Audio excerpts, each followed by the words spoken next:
آزادی ہے یا پہلے امریکہ کو سنبھالے یا پہلے غزہ کو سوچے میں کر رہا ہوں؟ یہ اللہ تعالیٰ کا نظام ہے،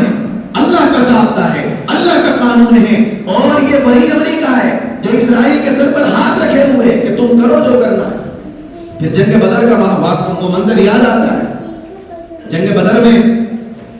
آ رہے کفار تو شیطان ان کو تدبیریں سجھا رہا، قرآن کریم کہتا ہے وَإِذْ زَيَّنَ لَهُمُ الشَّيْطَانُ أَعْمَالَهُمْ، شیطان نے تدبیریں سجھائیں اور کہا کہ جو تم کر رہے ہو بہت اچھا کر رہے ہو اور شاندار کام ہے، یہ اس قابل ہے ہی نہیں مسلمان کے دنیا میں رہنے اور ہندا دینا چاہیے۔ وَقَالَ، اور اس نے یہ کہا لَا غَالِبَ لَكُمُ الْيَوْمَ، کوئی تم پر غالب نہیں آئے گا، آج تم ان کو نمٹا دو گے، ختم کر دو گے بالکل ان کو مسلمانوں کو۔ بڑی تدبیریں کر کے لایا تھا، لیکن جب دیکھا کہ اللہ کی مدد ادھر ہے۔ اچھا اللہ تعالیٰ نے فرشتے کو اللہ تعالیٰ نے جس طرح فرشتوں کو جس طرح کی صفات دی ہیں کہ وہ ہمیں نظر نہیں آتے موجود ہوتے ہیں، اسی طریقے سے شیطان کا بھی عجیب معاملہ ہے، وہ موجود ہوتا ہمیں دکھائی نہیں دیتا کہ موجود ہے، اور شیطان کو اللہ نے قوت بھی بہت دی ہے کہ شیطان کو بھی بہت ساری وہ چیزیں دی جاتی ہیں جو ہمیں نہیں دی۔ تو شیطان کو دیکھ گیا کہ فرشتے اتر رہے ہیں، اللہ کی مدد آ رہی ہے، تو اس نے دیکھ لیا معاملہ خراب ہے، تو لایا تھا بہلا کے، لایا تھا پھسلا کے، لایا تھا پوری تیاری کرا کے کفار مکہ کو کہ چلو میں تمہارا ساتھ دوں گا، چلو میں تمہارے کام آؤں گا، اور کوئی نہیں ہے ان کو بچانے والا، ان کی کوئی طاقت نہیں ہے، میں تمہارا سرپرست ہوں، میں تمہارا ساتھ دینے کے لیے آیا ہوں۔ لیکن جب دیکھا کہ فرشتوں کی مدد اترنے تو جان بچا کے بھاگ گیا، اور یہ کہہ کے چلا گیا بھائی تم ہی نپٹو، مجھے جو چیز دکھائی دے رہی ہے وہ تمہیں دکھائی نہیں دے سکتی، میں نہیں رک سکتا۔ تو اسرائیل کو تو ایسا سمجھ لو تھوڑی دیر کے لیے جیسے یہ تو کفار ہیں، اور امریکہ کو ایسا سمجھ لو جیسے شیطان ہے، سرپرست ہے ان کا، یہ تیار کر رہا ہے ہاتھ رکھے ہوئے سر پر کہ تمہیں جو کرنا ہے کرو۔ اللہ تعالیٰ نے پہلے سرپرست کو ہی دکھلا دیا کہ تم پہلے تو نہیں منٹ، باقی بات بعد میں ہوگی، پہلے تو نہیں منٹ۔ اللہ تعالیٰ کی پکڑ سے بچنا چاہیے، اللہ تعالیٰ کی پکڑ سے ڈرنا چاہیے، اور کبھی بھی مایوس نہیں ہونا چاہیے، کبھی نا امید نہیں ہونا چاہیے۔ اللہ تعالیٰ نے اسلام کے پودے کو انہی حالات میں بڑھایا، یہاں ہر حالات، ہمیشہ حالات ایسے رہتے ہیں کہ جب بھی دیکھیں گے تو بظاہر ایسے لگے گا کہ شاید ہم کمزور پڑ رہے ہیں، اللہ تعالیٰ اسی میں سے امید کی کرن جگہ دیتا ہے۔ وہ یوسف علیہ السلام کا واقعہ چاہے کنویں میں ڈالے جانے کا ہو، وہ موسیٰ علیہ السلام کا واقعہ چاہے سمندر میں اتارے جانے کا ہو، وہ نبی علیہ السلام کا واقعہ چاہے مکے سے جانے کا ہو، تمام واقعات سے یہی لگتا ہے کہ عسیٰ ان تکرہوا شیئا وہو خیر لکم، کہ بہت مرتبہ ایسا ہو سکتا ہے تم کسی چیز کو برا سمجھو وہ تمہارے لیے بہت اچھی ہے۔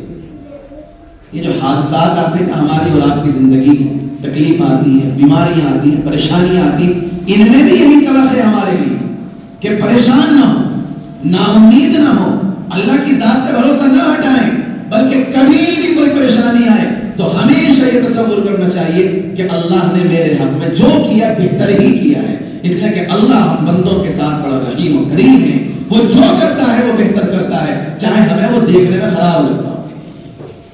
وہ بہتر ہی ہوتا ہے۔ اگر ہمیں غربت دی ہے تو ہمارا اللہ جانتا ہمارے لیے وہی بہتر تھا، اللہ نے اگر ہمیں بیماریوں میں مبتلا کر دیا تو ہمارا اللہ جانتا ہے کہ فی الحال ہمارے لیے وہی بہتر تھا۔ وہ ہے نا موسیٰ علیہ السلام کا اور حضرت خضر کا واقعہ کہ ایک جگہ سے گزرنے تو کشتی توڑ دی، کشتی والے کہہ رہے یہ تم نے کیا کیا بھائی، دوسرے تھوڑا سا آگے کو چلے تو وہاں ایک بچے کو جان سے مار دیا، یہ 15ویں پارے میں اور 16ویں پارے میں پورا واقعہ لکھا کہ یہ کیوں مار دیا تم نے، اور آگے کو چلے ایک گاؤں والوں سے کہا کہ کھانے پینے کو کچھ نہیں ہے، کچھ انتظام کر دو، کچھ بھی انتظام نہیں کیا، ایک دیوار ٹیڑھی ہو رہی تھی گرنے والی تھی اسے سیدھا کر دیا، فری میں سیدھا کر دیا، کچھ بھی نہیں لیا۔ موسیٰ علیہ السلام کہہ رہے یہ کیا کر رہے ہو تم؟ تو اب دیکھنے میں تو لگ رہا ہے کہ بتاؤ کشتی توڑ دی کتنا برا کام کیا، بچے کو مار دیا کتنا برا کام کیا، یہ کھانے کو کچھ نہیں دے رہے، ان کی دیوار سیدھی کر دی، ارے دیوار سیدھی کری تھی کچھ کھانے کو تو لے لیتے کہ اتنے پیسے لوں گا تاکہ پیٹ تو ہو جاتا، ہمارا پیٹ کا انتظام ہو جاتا۔ لیکن بعد میں بتلایا حضرت خضر علیہ السلام نے کہ مصلحت کیا تھی، مصلحت یہ تھی دیکھنے میں کوئی چیز بری لگتی ہے اس میں بہت خیر ہوتی ہے۔ ایک بادشاہ کے بارے میں کسی کتاب کے اندر بہت زمانے پہلے پڑھا تھا کہ ایک بادشاہ کی انگلی کٹ گئی کسی طرح سے،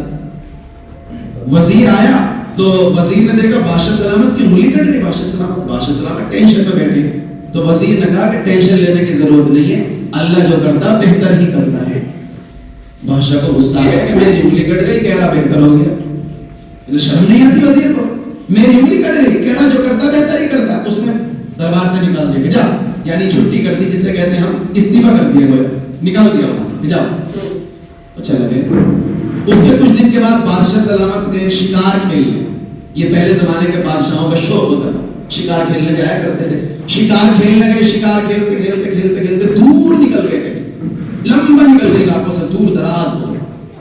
اور وہ وزیر جو تھا وہ بہت قریبی تھا بادشاہ کا, لیکن وہ اس دن ساتھ میں نہیں تھا کیونکہ وہ نکال چکے تھے. تو وہاں بہت دور کہیں دیکھا تو کسی جگہ, ایک جگہ سولی پر چڑھایا جانا تھا کسی کو, جیسے بھیٹ دی جاتی ہے غیر مسلموں کے یہاں. اور ایسے بندے کی تلاش تھی کہ جو مل جائے اور صحیح سالم ہونا چاہیے بالکل. اب وہاں سے بادشاہ گزر رہا تھا, وہاں جو ڈاکو حضرات تھے جن کو اس کی تلاش تھی, انہوں نے پکڑ لیا فوراً کہ مل گیا ایک بندہ, اسے لٹکا دیتے سولی.